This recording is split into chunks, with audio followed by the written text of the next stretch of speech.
Mesdames, Mesdemoiselles et Messieurs, bienvenue dans MJJ Plateau.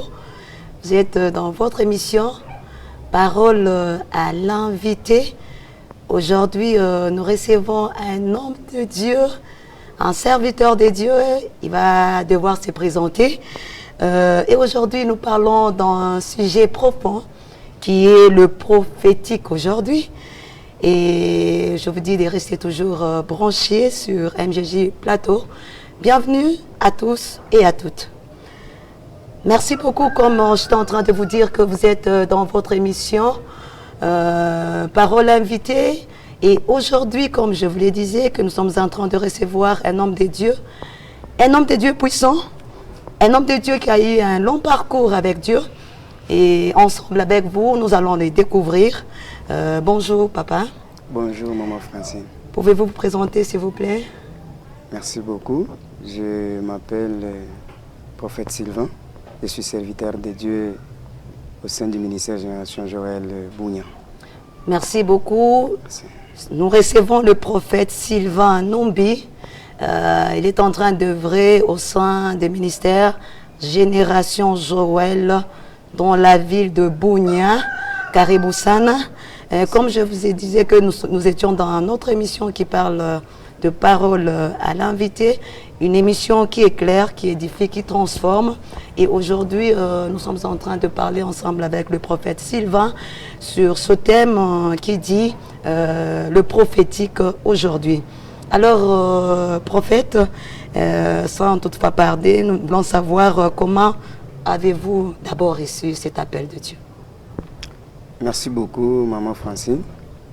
L'appel de Dieu, je l'ai reçu. Je pense que j'étais encore trop jeune. J'étais trop jeune. Ça doit être autour de 14 à 15 ans que j'ai reçu l'appel de Dieu. Et ce n'était pas facile pour d'abord répondre et même pour arriver à connaître que Dieu est en train de m'appeler au ministère prophétique. Donc c'est un peu ça. Et je suis né à l'église, comme tout enfant qui a des parents chrétiens. Mon père, c'est un serviteur de Dieu, ma mère, une servante de Dieu. D'ailleurs, elle est prophétesse. Et j'ai grandi à l'église. Mais avec l'évolution des choses, moi, je ne voulais pas vraiment être un serviteur de Dieu. Je voulais être autre chose parce que je vis comment les choses se passaient avec mes parents, surtout que je viens d'une famille modeste. Alors, pour moi, je voulais être ministre des Finances, directeur de la banque, c'était ça mes ambitions. Alors, l'appel de Dieu est venu, je crois que je pouvais être en 4e des humanités. Le premier appel, c'était une apparition. Une apparition. Je me rappelle que je sortais des cours. J'ai fait la comptabilité, donc aux humanités, j'ai fait la commerciale. Alors je sortais, j'étais fatigué ce jour-là, je suis parti juste m'allonger, c'était autour de 13h. Je m'allonge, je ne dormais même pas. Un ange apparaît dans ma chambre où j'étais. Alors par cette apparition angélique, j'ai été hypnotisé. Parce que les anges, quand il apparaît comme ça, une apparition, tu es bloqué, hypnotisé. Et l'ange m'a dit clairement, va à 12 km, tu vas rencontrer une personne qui s'appelle un tel. Et lorsque l'ange est parti, je n'ai pas obéi. Je ne suis pas parti. Et après quelques temps, c'est un serviteur de Dieu de renommée qui arrive. Il s'appelait Ntamboka Imba. C'était à la fois un prophète, c'était un chantre, mais c'était aussi un pasteur responsable d'une communauté. Alors, il était célèbre, on le connaissait. Quand il arrive, une soirée comme ça, il vient chez nous à la maison, il dit à papa et maman qu'aujourd'hui je ne vais plus avec vous. Et on organise la prière. Il dit que c'est seulement la famille, donc la famille restreinte, pas d'autres personnes. C'est pendant la prière qu'il dit que Dieu m'a envoyé ici parce qu'il a choisi un enfant ici. La chose qui était en moi, Dieu a mis ça dans un enfant ici. Alors, et il a dit, l'enfant c'est Numbi, il m'a doit témoin. J'étais très content parce que pour moi, comme il était chanteur très célèbre, je voulais chanter. Alors que c'était autre chose. Et c'est comme ça qu'il dit à mes parents que je vais partir avec lui chez moi. Et les parents ont accepté, je suis parti avec lui. Alors c'est en arrivant chez lui que j'ai compris que non, en réalité, ce n'était pas chanter. C'était un appel au prophétique. Parce qu'il venait, il pouvait me laisser dans l'église, dans son église, le matin. Et puis il repart, il me dit que reste là-bas, prie. Je ne savais pas prier, j'étais trop jeune, j'avais 14 ou 15 ans, je ne savais même pas prier vraiment. Et je dormais seulement. Mais quand il revient à 12h, il me pose la question, qu'est-ce que Dieu a dit? Et là, je lui dis, je ne l'ai pas vu, je ne l'ai pas entendu. Et on a fait ça pendant une semaine, je lui donnais la même réponse. Je ne l'ai pas vu, je ne l'ai pas entendu. Et après, j'avais fait à peu près 3 mois chez lui et il me ramena chez nous. Et c'est là que j'ai compris que j'étais appelé au ministère prophétique. Mais malgré ça, je n'avais pas voulu devenir prophète. Merci beaucoup. Donc, chers internautes, vous avez compris que le prophète, ça n'a pas été facile d'accepter cet appel. Mais prophète, je voulais savoir à quel moment que vous avez réellement compris que vous étiez prophète, parce que vous avez dit que ce n'était pas facile et puis vous n'avez pas aimé cela. Mais quand est-ce que vous avez réellement compris que vous étiez prophète? Quand est-ce que j'ai vraiment compris que j'étais prophète? Déjà, il faut dire que Dieu l'a fait à plusieurs reprises avec moi. Il a envoyé pas seulement celui-là, mais une autre personne encore revenue pour me dire que toi, Dieu t'appelle au ministère du prophète. Alors moi, j'ai fait les Jonas. Donc je me suis opposé catégoriquement, j'ai dit non, je ne voulais pas. Et à ce moment-là, Dieu m'a rendu la vie très pénible. Merci, et prophète. Ce n'était pas facile et c'est là que j'ai compris que non, il faut que je réponde parce que je suis appelé au ministère prophétique. Et j'ai dit mais oui. dans ce parcours-là de l'appel, Oui. quand vous avez compris que vous étiez réellement prophète, est-ce que vous avez eu des moments compliqués, difficiles, dirigés, je ne sais pas, par rapport à ce parcours-là prophétique? Bon. On peut dire que les doutes, les rejets, non, pas tellement. Mais les moments difficiles, j'en ai connu, c'est lorsque je suis arrivé à l'université. Là, j'ai déjà répondu à l'appel. J'ai commencé à servir Dieu. Mais la vie est devenue très difficile. Et je pouvais servir à un certain moment, je me vois une pauvreté qui ne dit pas son nom. Mais aussi, je pouvais souffrir. Imaginez, j'ai fait l'économie à l'université, mais j'ai fait 9 ans à l'université. Alors que c'était pour 5 ans. Alors, c'était dire. Et j'ai commencé à dire que c'est très dire. Il faut que je puisse abandonner et passer à autre chose. Mais Dieu m'a aidé. J'ai compris que ce sont des moments, peut-être des formations. Pour moi, Dieu me formait. Mais ce n'était pas facile. J'ai beaucoup souffert à l'université. Je pouvais manquer même à manger. Mais tous les jours, je monte à la chaire, je parle, je prêche, je modère, je prophétise. Mais la vie était très difficile. Merci beaucoup, prophète. Ça n'a pas été vraiment facile. Est-ce que vous avez vraiment un moment précis par rapport à ces difficultés? Quel était vraiment un moment là, de difficultés atroces par rapport à votre ministère? Par rapport à mon ministère, c'est lorsque j'ai commencé à part l'université, j'ai commencé à être chassé d'un endroit à un autre. Donc je pouvais être là, je n'ai pas où dormir. Je n'ai pas où rester, alors que je dois aller à l'université. Et puis j'étais dans une ville que je ne connais personne. Vous voyez? Alors, et j'avais compris tout simplement que Dieu voulait maintenant m'enseigner, m'apprendre à lui faire confiance et à continuer malgré tout. Et j'ai tenu, et gloire à Dieu, on était aussi dans les bonnes mains. Et tout a marché. Ça, c'est par rapport à votre appel. Vous avez finalement compris votre appel. Effectivement. En tant que prophète, et aujourd'hui on vous appelle prophète. La question que je veux vous poser, c'est de savoir qu'est-ce qu'un prophète? Parce qu'on parle des prophètes, selon la Bible, qu'est-ce qu'un prophète? Ok. Selon la Bible, un prophète, c'est un porte-parole que Dieu a appelé et lui a investi d'une autorité afin d'annoncer sa volonté aux hommes. Vous allez voir que un prophète, Dieu les suscite et il l'établit. Par exemple, si vous lisez Deutéronome, chapitre 18, et là, c'est Dieu qui parle, Moïse, il est en train de dire que Dieu vous suscitera un autre prophète comme moi, et écoutez-les. Ça dit que Dieu suscite personne, il est revêt de son autorité et cette personne devient un porte-parole. C'est-à-dire qu'il ne parle pas de lui-même, mais il parle de Dieu. Il a un message qu'il apporte. Et ce message-là, annonce la volonté de Dieu aux hommes. Mais aussi, il faut savoir que le prophète, il est établi par Dieu. C'est pourquoi on dit qu'un prophète a un mandat. Tu ne peux pas te réveiller seulement un matin, tu dis que non, je suis devenu prophète. Non, c'est Dieu qui établit un prophète. C'est comme ça qu'il dit à Jérémie, dans Jérémie chapitre 1er, verset 5, qu'avant que tu ne sois formé dans le ventre de ta mère, je t'avais consacré, je t'avais établi prophète. C'est-à-dire que c'est Dieu qui établit un prophète. Ce n'est pas un homme lui-même qui peut s'autoproclamer, comme on le voit aujourd'hui, que je suis un prophète. Non, c'est Dieu qui établit. C'est Dieu qui établit un prophète. Merci beaucoup, prophète. Mais nous remarquons peut-être dans la ville, parce qu'on parle d'un prophète, on voit aussi quelqu'un qui peut parler des choses à venir dans la vie de quelqu'un. Et on a toujours vu aussi d'autres personnes qui ne sont pas des prophètes, mais qui peuvent aussi vous dire des choses qui vont venir par la suite du temps dans votre vie. Alors j'aimerais savoir quelle est la différence entre la prophétie et la divination. Ah, ok. Alors déjà, il faut savoir que la différence entre la prophétie et la divination, c'est la source.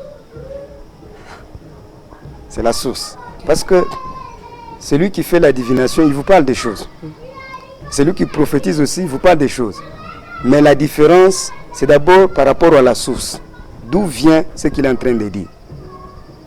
Dans Actes chapitre 16, à partir du verset 16e, on voit une femme qui faisait la divination.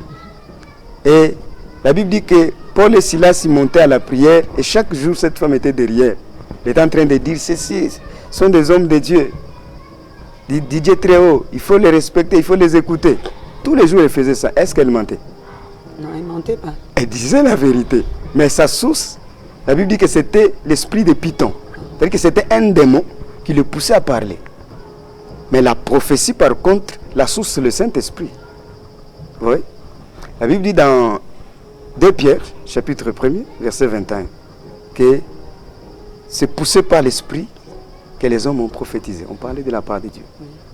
Et celui qui prophétise, il parle par le Saint-Esprit. C'est le Saint-Esprit qui le pousse à parler, à donner le message. Mais la divination, c'est un démon qui est en train de l'utiliser. C'est ça la différence en fait. Parce que si on ne regarde pas par rapport à la source, on peut dire que non, même celui qui fait la divination dit la vérité. Parce que si c'est par rapport à ce qu'il dit qui peut être vrai, à ce moment-là, on peut avoir beaucoup de confusion. Et c'est ce qu'on voit aujourd'hui. Mais il faut savoir quelle est la source. Ok, c'est-à-dire que tous peuvent parler, mais il est question des sources. C'est la source, effectivement. Ok, est-ce qu'aujourd'hui, prophète, parce que Dieu a parlé avec Moïse, Dieu a parlé avec les hommes de l'ancien temps, est-ce que Dieu peut parler aujourd'hui avec ses serviteurs qu'on appelle des prophètes? Merci beaucoup, maman Francine. Dieu parle encore aujourd'hui. Jusqu'aujourd'hui, Dieu parle. Et vous allez voir que dans l'ancien temps, c'est comme Hébreu le dit, dans Hébreu chapitre 1er, verset 1, la Bible dit qu'après avoir à plusieurs reprises, de plusieurs manières, parlé à nos pères par les prophètes, dans ce temps, Dieu nous a parlé par les fils. Vous voyez? C'est-à-dire que jusqu'aujourd'hui, Dieu parle. Dans l'ancien temps, il parlait uniquement par le prophète. Vous comprenez?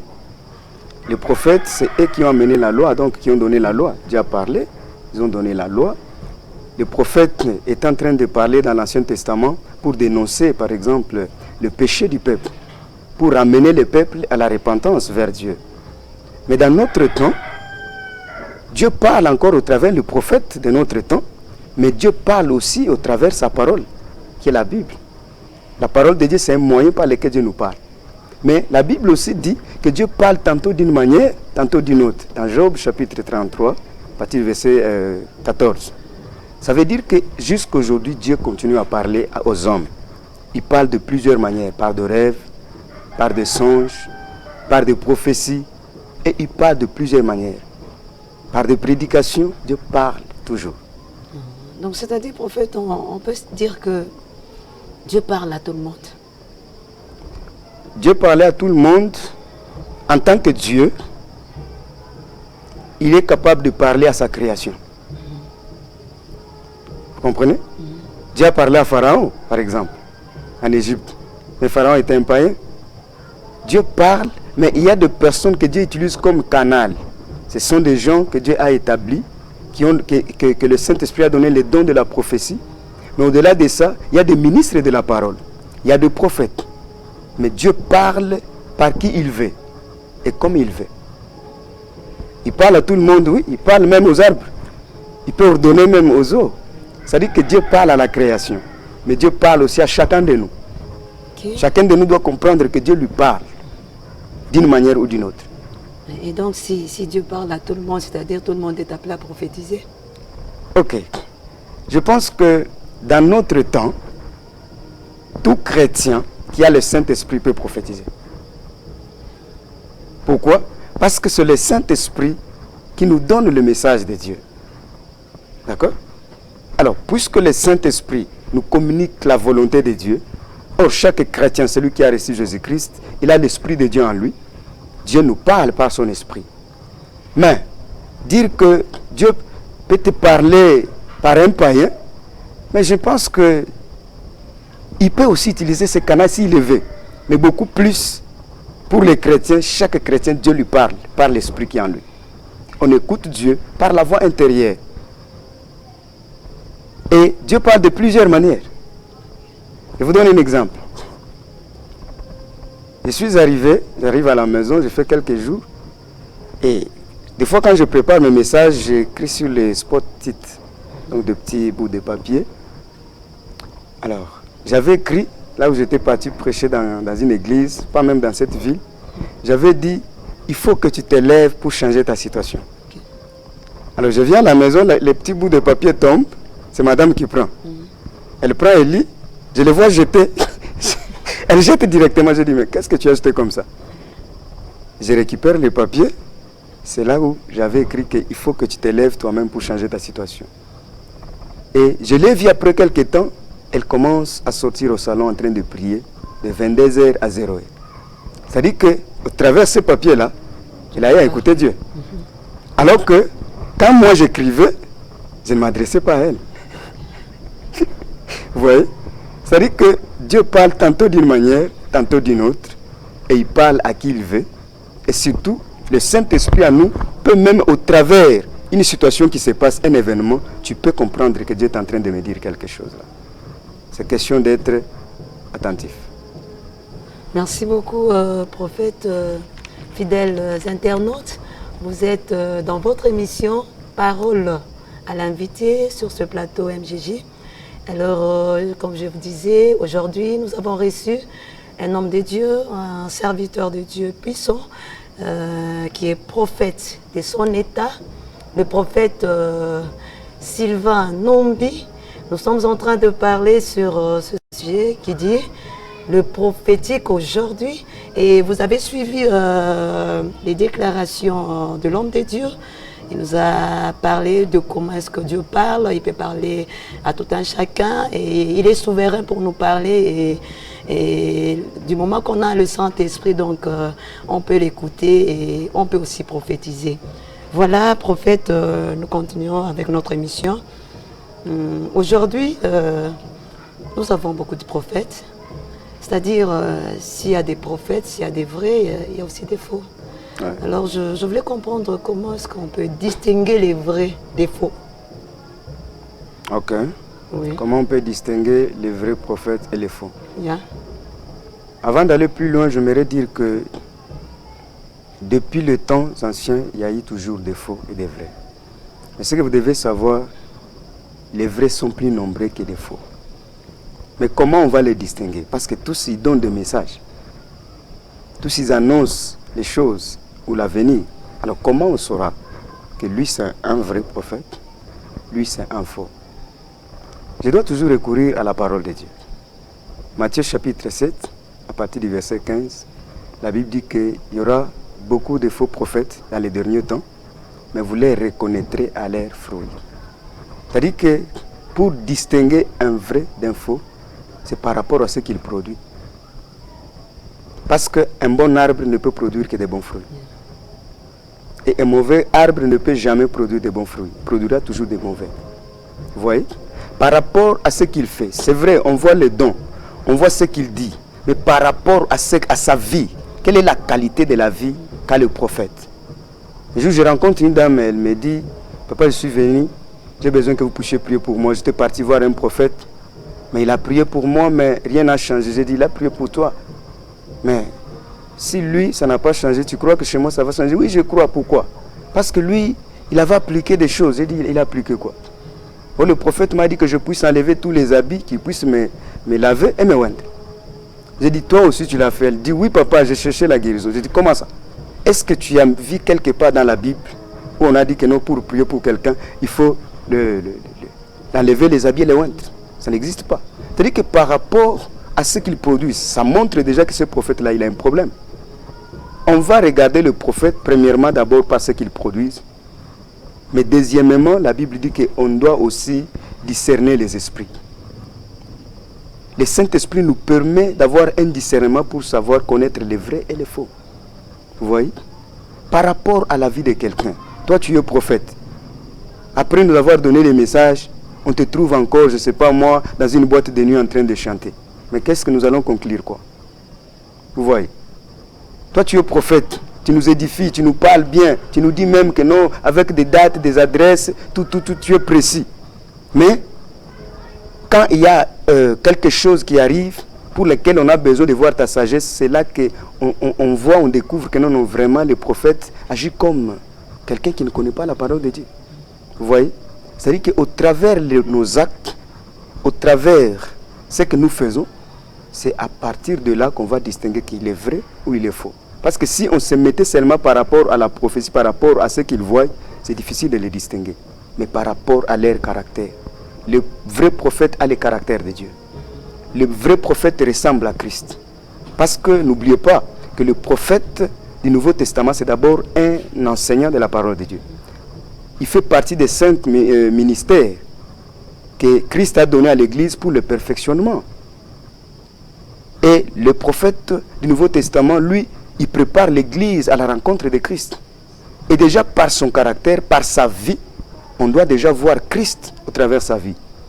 Et même quand il va nous prophétiser, parce qu'il y a des prophètes qui ne prophétisent pas, beaucoup. Mais leur vie nous prouve que réellement, lui, c'est un prophète de Dieu. C'est ça. Merci beaucoup, prophète. Donc, les fruits déterminent la qualité de l'arbre. Mais j'aimerais aussi savoir pourquoi est-ce qu'il y a beaucoup de dérives dans cette carrière prophétique. Donc beaucoup de glissements, si je peux dire ça, glissements prophétiques. Oui. Ok. C'est vrai qu'il s'observe beaucoup de dérives, beaucoup de déviations, surtout dans notre temps ici. Vous allez voir qu'il y a beaucoup de déviations aujourd'hui, à cause, je peux dire, de plusieurs choses, mais je peux en citer 2. Premièrement, d'abord, la plupart des prophètes ne sont pas formés, n'ont pas accepté de rester au pied de quelqu'un d'autre pour apprendre. Aujourd'hui, il suffit seulement qu'on te dise que non, tu es appelé au ministère de prophète et directement, tu veux prophétiser. Directement, tu ne veux plus qu'on puisse te donner un conseil. Même celui... Si tu avais un père, directement, le père là n'est plus le père. Toi aussi, tu as déjà tes fils. C'est ça le problème. Puisqu'ils ne sont pas, on n'a pas, peut-être quelqu'un n'a pas eu beaucoup de formation, il n'a pas appris, il n'est pas resté au pied d'Élie. Parce qu'Élie avait une école de prophète. Il faut rester d'abord au pied de quelqu'un et apprendre. Parce qu'il n'y a pas seulement de vision à voir, mais il y a aussi une vie en tant que prophète. Il y a aussi une façon de donner même des messages, de transmettre. Parce que si vous allez regarder que nos pères nous disent toujours que les 3 dernières décennies ici passées, il y a eu beaucoup de problèmes avec les ministères prophétiques. Il y a eu des familles qui ont été divisées. Vous voyez? Pourquoi? Parce que le prophète n'a pas utilisé la sagesse. Mais avec le temps, aujourd'hui, nous voyons nos pères, surtout à la génération Joël ici, nous avons des pères qui nous enseignent. Nous avons beaucoup de pères qui nous mettent là-bas et ils commencent à nous parler et nous prenons beaucoup de temps. Par exemple, moi je suis arrivé à la génération Joël en 2012, vers la fin de 2012. Mais pour que vraiment je commence à prophétiser, c'est autour de 2016. Je suis resté au pied des hommes de Dieu que j'ai trouvés dans la ville, au ministère Génération Joël. Ils m'ont appris. J'étais là. Chaque mercredi, je me rappelle, j'allais chez un homme de Dieu, que j'ai salué en passant, le pasteur Paulin. Il m'a enseigné, il m'a appris ce que je dois faire, ce que je ne dois pas faire. Et je ne sais même pas quand est-ce que j'ai quitté frère en prophète. Je ne sais pas. C'est les gens qui ont dit que non, non, lui, c'est un prophète. Ce qu'il produit, c'est un prophète. Et c'est comme ça. Et j'ai appris. Mais la deuxième des choses qui fait qu'il y ait beaucoup de déviations, je pense, c'est la cupidité. La cupidité, où je peux dire les œuvres de la chair. Qui font en ce que les gens, tellement qu'ils aiment, ils cherchent la célébrité, ils cherchent la vie, et ils prennent maintenant le ministère prophétique comme un canal de chercher les ressources matérielles. Non, ce n'est pas comme ça. Et à cause de ça, ils peuvent dévier. Ils peuvent vous dire que non, Dieu me dit que non, tu fasses telle chose. Est-ce que c'est réellement Dieu qui a dit? Et à cause de cela, il y a beaucoup de déviations. Et comme je le disais, il y a beaucoup qui veulent à tout moment se placer sur un estrade. Ils veulent qu'on les connaisse. Et même un message que Dieu lui a donné pour qu'il puisse aller prier pour ça, il doit toujours annoncer. Frère, Dieu m'a dit, non, peut-être Dieu t'a dit que prie. Dieu t'a montré pour que tu puisses intercéder, mais comme toi tu veux qu'on sache, qu'on connaisse, qu'on te voit aussi, que non, tu prophétises, tu donnes des messages, et tu donnes des messages qui créent des problèmes, parce que Dieu ne t'a pas dit de donner ces messages-là. Alors, à cause de toutes ces choses-là, la célébrité, les recherches de gains, toute la cupidité, il y a beaucoup de déviations. Et aujourd'hui, on nous parle de prophètes qui entrent dans des maisons de gens et ils dépouillent. Un prophète est parti quelque part à Kisangani. Il a dit à la dame que non, Dieu me dit que donne la chaînette en or que tu as au cou. Ça, c'est quel Dieu comme ça? Et il prend, et après quelques temps, on le cherche, on ne le trouve plus. Il a disparu. C'est pourquoi il y a des déviations. Mais si le prophète peut s'asseoir, se former, apprendre, je crois qu'il n'y aura pas assez de déviations. Voilà, prophète, il paraît que 80% des prophètes sont des dadis. Et cette dadification, oui, entre guillemets, je ne sais pas, on a dit que la source, c'est une source prophétique. Qu'est-ce que vous en dites? Bon, je pense que c'est comme un vent qu'on voit dans l'œuvre de Dieu, dans la vie chrétienne aujourd'hui, où le dadisme est devenu comme, c'est pas moi, monnaie courante. C'est-à-dire que quelqu'un, c'est comme je venais de le dire, seulement parce qu'il est venu, on lui a donné la modération d'un culte, et dès qu'il descend là-bas, il commence déjà à appeler un frère avec lequel ils ont évolué, c'est mon fils. Lui, c'est ma fille. Et aussi, on voit quelqu'un. Et si vous regardez même par rapport à ce dadisme-là, ça pose beaucoup de problèmes à l'église corps de Christ aujourd'hui. Parce que on va voir des groupuscules de gens en train de vouloir être le maître des autres. Et des fois, le pasteur, donc l'homme de Dieu qui est établi, ne connaît même pas. Et il y a des problèmes qui se créent comme ça. Mais est-ce que c'est le mouvement prophétique qui a mené ça? Je ne crois pas. Je crois que c'est un vent qui est venu seulement depuis un moment, tout simplement parce que les gens veulent à tout prix avoir des responsabilités. Et ça aussi, j'aimerais interpeller aussi l'Église. Il n'y a pas seulement la responsabilité à donner aux gens comme moyen de fidéliser quelqu'un à l'Église ou soit dans un ministère, non. Et c'est de là aussi que viennent tous ces problèmes-là. Les gens pensent que non, quand on va m'appeler Daddy, c'est déjà une responsabilité, j'ai grandi. Parce que Daddy, c'est papa, non. Oui. Alors il est devenu papa comment alors qu'il est encore bébé spirituel? Un bébé ne peut pas avoir des enfants. Lui, il en a comment? Donc tout ça, c'est parce qu'ils veulent à tout prix avoir des responsabilités. Servir Dieu, ce n'est pas seulement une responsabilité, je ne sais pas moi, de passer à la chaise ou de gérer les autres. Servir Dieu, même Mounier qu'on n'accolo pas. Il est au service de Dieu. Et vous allez voir que ce ne sont pas ceux qui nettoient la salle qui sont des dadis. Beaucoup plus, c'est ceux qui passent à la chair ici. Une fois seulement modéré, ou soit tenir un culte, soit une prédication ou une exhortation, dès qu'il descend, il est devenu dadis. Pourquoi? Parce qu'il a prêché. Mais demandez à ceux qui arrangent les chaises, ils vous diront qu'ils ne sont pas des dadis. Pourquoi? Parce qu'ils se considèrent qu'ils sont au bas. C'est ça le problème. C'est parce que les gens veulent à tout prix devenir grands avant le temps. Mais la grandeur, on ne devient pas du jour au lendemain. On grandit, on passe beaucoup de temps pour devenir grand. C'est la recherche de la grandeur. Ce n'est pas le prophétique seulement. Alors, prophète, comment est-ce que vous pouvez consoler une personne qui a été déçue par rapport à une prophétie. Et peut-être la personne s'est dit que moi je n'aime plus les prophéties parce que la personne a été déçue. Comment est-ce que vous pouvez consoler cette personne? Est-ce qu'on peut aussi corriger un prophète? Je ne sais pas. Comment je peux consoler quelqu'un qui a été déçu par rapport à une prophétie? Alors je peux dire seulement à cette personne de faire confiance en Dieu. Parce que l'homme peut se tromper, le prophète peut se tromper. Le prophète peut mal donner la prophétie, mais la source, le Dieu qui a donné peut-être, lui ne donne pas. L'objectif de la prophétie, ce n'est pas pour décevoir quelqu'un. La prophétie vient avec l'objectif d'édifier, d'exhorter. Mais quand maintenant, en donnant la prophétie, la personne est déçue, je vais dire à cette personne de faire juste confiance en Dieu. Dieu ne déçoit pas les gens qui se tournent vers Dieu. Parce qu'aujourd'hui, il y a des gens même qui quittent l'église parce que quelqu'un l'a déçu dans cette église-là. Non, l'église-là n'appartient pas à celui qui t'a déçu, ça appartient à Dieu. Alors fais confiance à Dieu et lui ne te déçoit pas, ne te décevra jamais. Fais confiance à Dieu, lui ne change pas. Les hommes sont changeants, mais Dieu ne change pas. Et il n'y a nulle part où vous pouvez trouver que non, Dieu a déjà déçu telle personne. Non, ça n'existe pas. Il ne décevra personne. Alors, que la personne qui a été déçue par un prophète, au lieu de se tourner vers les hommes, tourne-toi vers Dieu. Ne fais pas confiance aux hommes. Parce que la Bible dit que maudit quiconque fait confiance à l'homme. Mais fais confiance à Dieu. Retourne dans ton église, retourne dans ton endroit de service. Et l'homme là, un jour aussi, il va même passer. Mais Dieu va rester. Alors, continue à servir Dieu. Et je crois que c'est le plus important. Voilà, chers internautes, nous sommes en train d'atterrir lentement et sûrement. Vous êtes toujours dans votre émission. Parole à l'invité. Nous sommes avec notre berger qui est aussi prophète, le prophète Sylvain Numbi. Nous parlons du prophétique aujourd'hui. Alors restez toujours branchés parce que nous sommes en train de chuter petit à petit.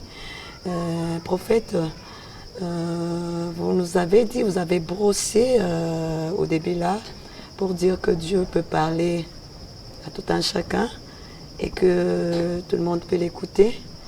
Que dire à ces gens-là qui sont toujours derrière les prophètes à la recherche d'une orientation? Est-ce que eux aussi, comment est-ce qu'eux aussi peuvent écouter Dieu? Par quels moyens? Ok. Au lieu d'aller à la recherche seulement du prophète, comme je le disais, lorsque nous recevons Christ, son esprit vient habiter en nous. Et c'est son esprit qui nous parle. Et je l'ai dit ici, Dieu parle tantôt d'une manière, tantôt d'une autre.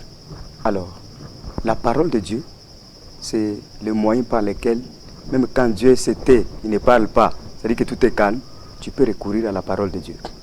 Et tu vas écouter Dieu. Le problème aujourd'hui, c'est l'incrédulité. Vous voyez, madame, les gens sont incrédules. Il faut qu'ils puissent aller, ou soit ils sont habitués à la divination, donc depuis leur enfance, ils étaient en train de consulter les marabouts, alors ils sont restés dans ce système. Mais lorsque nous devenons chrétiens, c'est possible que tu écoutes Dieu par toi-même. Parce que déjà sa parole écrite, c'est déjà une prophétie pour toi. La Bible dit dans 2 Timothée chapitre 3 verset 16 que toute écriture est inspirée de Dieu et utile pour convaincre, vous voyez, pour corriger. C'est-à-dire que si tu as besoin de te corriger, voilà la parole de Dieu. Mais aussi, tu peux prier, tu dis à Dieu, Seigneur, parle-moi. Alors c'est Dieu qui peut décider s'il veut te parler au travers d'une voix extérieure. C'est-à-dire que par un prophète, une prophétesse, ou soit par quelqu'un d'autre. Tout comme il peut aussi te suivre même pendant que tu dors, dans ton sommeil, il te parle. Vous voyez? Donc c'est Dieu qui peut décider. Mais cette qu'il tire d'aller toujours vers l'autre, ça prouve quelque part qu'il y a un problème. Parce que Dieu nous parle par la voix intérieure. Moi, je parlais à quelqu'un, j'ai dit, ok, j'entends, beaucoup de gens attendent que Dieu leur parle par une voix audible venant de l'extérieur. Mais le Saint-Esprit que nous avons reçu là, il est où? Il est à l'intérieur, non? Bien. Alors si l'Esprit est à l'intérieur, comment il va te parler de l'extérieur? Donc, c'est pour dire que celui qui sait qu'il est enfant de Dieu, il a reçu Christ, il doit écouter la voix du Saint-Esprit. Si l'Église de mon pays écoute le Saint-Esprit, beaucoup de choses vont changer. Le problème, c'est qu'on n'écoute pas le Saint-Esprit et on est tourné vers autre chose. Beaucoup plus, je pense que c'est par incrédulité ou encore par manque de connaissances. Parce que nous avons des chrétiens qui ne grandissent pas, qui restent toujours. L'immaturité peux faire à ce que Dieu te parle, mais tu n'arrives pas. Regardez le cas de Samuel. Dans 1 Samuel chapitre 3. Samuel, on l'appelle, mais il était, enfin la Bible dit que Samuel ne connaissait pas Dieu. C'est-à-dire qu'aujourd'hui, nous avons des gens qui sont au service de Dieu, mais ne connaissant pas les dieux qui sont en train de servir. Alors, lorsque tu es immature, tu n'as pas encore grandi spirituellement, c'est difficile aussi d'écouter Dieu. C'est pourquoi il faut recourir à quelqu'un d'autre pour te dire ce que Dieu dit. Alors que toi-même, tu peux l'écouter par toi-même à cause du Saint-Esprit qui est en toi. Donc ça, c'est aussi un signe de l'immaturité. Donc l'Église doit grandir. Est-ce qu'il y a des obstacles dans l'écoute de Dieu? Oui, comme ce que je venais de dire tout à l'heure, le premier obstacle, c'est l'incrédulité. Quelqu'un qui est incrédule, même quand Dieu parle, il va passer à côté. Vous voyez? Et aussi l'ignorance, c'est aussi un obstacle par rapport à l'écoute de Dieu. Quelqu'un qui est ignorant ne peut pas comprendre que non, ce que je viens de lire ici, c'est Dieu qui vient de me parler. Demandez aux prédicateurs, comment ils savent que non, Dieu vient de lui parler pour qu'il puisse annoncer le message qu'il veut nous donner là. Parce que quand ils montent à la chaîne, ils nous disent que non, ce message, Dieu m'a parlé. Et ce qui est bizarre, même ceux qui refusent le prophétique, parce qu'il y a des prédicateurs qui refusent le prophétique, mais eux aussi disent que Dieu les a parlé. Alors, il les a parlé comment? Vous voyez? Donc, l'obstacle, c'est l'incrédulité. L'obstacle, c'est l'ignorance. Parce que c'est l'incrédulité qui nous pousse au refus d'écouter Dieu. Il refuse d'écouter. Je connais quelqu'un, dans une ville où j'ai intervenu, on lui dit clairement qu'il y a telle chose, il y a telle chose. Il dit non, ça c'est faux. Mais c'est la vérité. Sa femme même dit que même, papa, ce que tu dis là, c'est la vérité. Mais lui-même, il refuse. Pourquoi? Parce qu'il est incrédule. Et puis, il est serviteur de Dieu. Pourquoi sa femme? Parce que sa femme connaît quand même. Demandez au marié, si vous voulez savoir la vie de quelqu'un, demandez à sa femme ou à son mari. Lui, là, il connaît très bien. Mais la femme dit que ce que tu as dit là, c'est exactement ce qu'on vit. Mais lui, il dit que non, c'est faux. Ça, c'est l'incrédulité. C'est-à-dire que l'obstacle, c'est aussi l'incrédulité, ou soit l'ignorance. L'ignorance, oui. Voilà. Prophète, je sais que vous êtes un homme des prières. Ça, c'est une question de curiosité. J'aimerais savoir que faire pour développer sa vie des prières, parce que je sais que vous priez aussi beaucoup. Que faire pour développer sa vie de prière? Yeah. Ok. Déjà, la prière, on le définit toujours comme un dialogue. C'est-à-dire quand on parle de dialogue, c'est-à-dire qu'il y a deux personnes qui échangent. D'accord? C'est-à-dire que prier, c'est parler à Dieu. Mais regardez, les gens ne peuvent se parler beaucoup plus que s'ils ont développé une relation. Tu ne peux pas parler avec quelqu'un pendant beaucoup de temps, soit à plusieurs reprises, si vous n'avez pas une relation qui vous lie. Ça veut dire que pour développer sa vie de prière, il faut développer d'abord sa relation avec Dieu. En d'autres termes, il faut développer d'abord son intimité avec Dieu. Regardez, Jésus, lorsqu'il est en train de parler de la prière, il dit aux disciples, dans Matthieu 6, que quand vous priez, dites, notre Père qui est aux cieux. Donc il nous montre que la prière, c'est une affaire de famille. C'est-à-dire qu'on voit les enfants qui échangent avec leur père. Je suis étonné de voir les gens qui viennent prier, il n'a jamais donné sa vie à Dieu. Maintenant, quelle est la relation qui les lie?